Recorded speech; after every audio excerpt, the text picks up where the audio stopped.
उत्तर प्रदेश में एक बार फिर सरकार ने बच्चों और युवाओं को लेकर बड़ा फैसला लिया है। स्कूलों और कॉलेजों के 500 मीटर के दायरे को नशा मुक्त क्षेत्र घोषित करने की तैयारी हो रही है। पहली नज़र में ये फैसला सख्त, संवेदनशील और जरूरी दिखाई देता है, लेकिन जैसे ही इस फैसले की परतें खुलती हैं वैसे वैसे कई ऐसे सवाल सामने आते हैं जो सिर्फ कानून नहीं बल्कि पूरे सिस्टम की सच्चाई को कटघरे में खड़ा कर देते हैं। सरकार कह रही है कि बच्चों को नशे से बचाना है। स्कूल के आसपास शराब, सिगरेट, गुटखा और तंबाकू की बिक्री बंद होगी। दुकानों को हटाया जाएगा, निगरानी होगी, पोर्टल बनेगा, DIOS मॉनिटरिंग करेंगी, जागरूकता अभियान चलेगा। सुनने में सब कुछ शानदार लगता है, लेकिन सवाल ये है कि क्या ये समस्या आज पैदा हुई है? क्या सरकारों को अभी जाकर पता चला है कि स्कूलों के बाहर बच्चे खुलेआम सिगरेट पीते दिखाई देते हैं? क्या पान मसाला और गुटखे के रंग से रंगी स्कूलों की दीवारें किसी को अब तक दिखाई नहीं दी? सच्चाई ये है कि देश में कानून पहले से मौजूद थे। स्कूलों के 100 मीटर के दायरे में तंबाकू बिक्री पर पहले से भी रोक थी। सुप्रीम कोर्ट तक दिशा निर्देश दे चुका है। कानून पहले से ही लागू हैं, लेकिन अगर सब कुछ पहले से था तो फिर आज तक वो लागू क्यों नहीं हो पाया? आखिर कौन से लोग थे जिन्होंने इन नियमों को सिर्फ फाइलों में जिंदा रखा था? सरकारी स्कूलों के बाहर वर्षों से पान, बीड़ी, सिगरेट और तंबाकू की दुकानें चलती रही हैं। बच्चों को खुलेआम सिंगल सिगरेट बेची जाती रही है। कई जगह तो दुकानदार बच्चों को उधार तक देते हैं। पुलिस गुजरती रही है, प्रशासन गुजरता रहा है, शिक्षा विभाग भी देखता रहा है, लेकिन कार्रवाई कभी नहीं हुई। अब अचानक 500 मीटर का घेरा बना देने से क्या मानसिकता बदल जाएगी?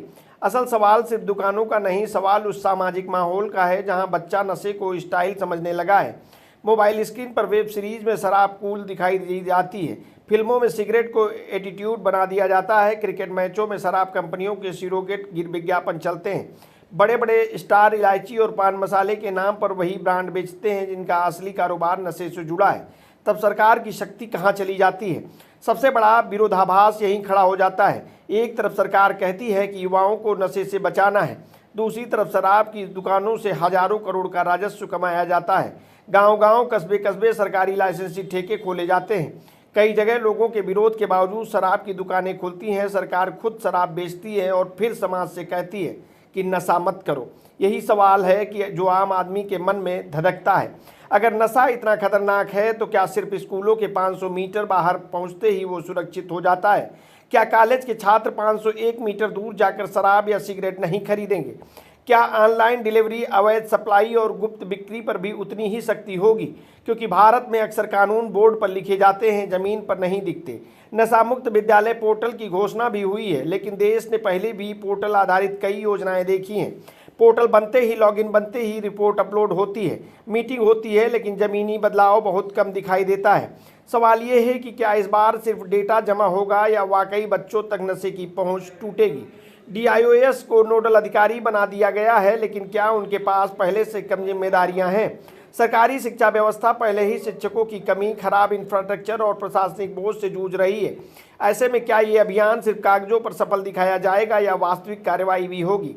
और सबसे गंभीर सवाल, परिवार और समाज का क्या? कई बच्चे घर के अंदर ही नशे को सामान्य रूप से देखते हैं। पिता सिगरेट पीते हैं, रिश्तेदार शराब को मर्दांगनी बताते हैं, सोशल मीडिया इसे फैशन बना देता है। ऐसे में सिर्फ दुकान हटाने से मानसिकता नहीं बदलती, असली लड़ाई समाज की सोच से ही है। सरकार के पास आंकड़े हैं कि 13 से 15 साल के करीब 8.5% बच्चे तंबाकू की चपेट में हैं, लेकिन असली डर ये है कि यह संख्या सिर्फ सर्वे की है, जमीन की नहीं। छोटे शहरों और गाँवों में स्थिति कहीं ज़्यादा गंभीर दिखाई देती है। कई बच्चे स्कूल यूनिफॉर्म में गुटखा खाते पकड़े जाते हैं, कुछ जगह ई सिगरेट और ड्रग्स तक पहुंच चुके हैं। ये सिर्फ कानून का नहीं, आने वाली पीढ़ी के भविष्य का संकट है। फिर भी ये कदम पूरी तरह गलत नहीं कहा जा सकता। कम से कम सरकार ने समस्या को स्वीकार तो किया है, लेकिन जनता अब सिर्फ घोषणाएं नहीं, परिणाम देखना चाहती हैं। लोग जानना चाहते हैं कि क्या इस बार सच में स्कूलों के आसपास के नशे का कारोबार खत्म होगा या कुछ दिन बाद फिर वही पुरानी तस्वीर लौट आएगी? क्योंकि भारत में सबसे आसान काम है नया नियम बना देना और सबसे मुश्किल काम है उसे ईमानदारी से लागू करना।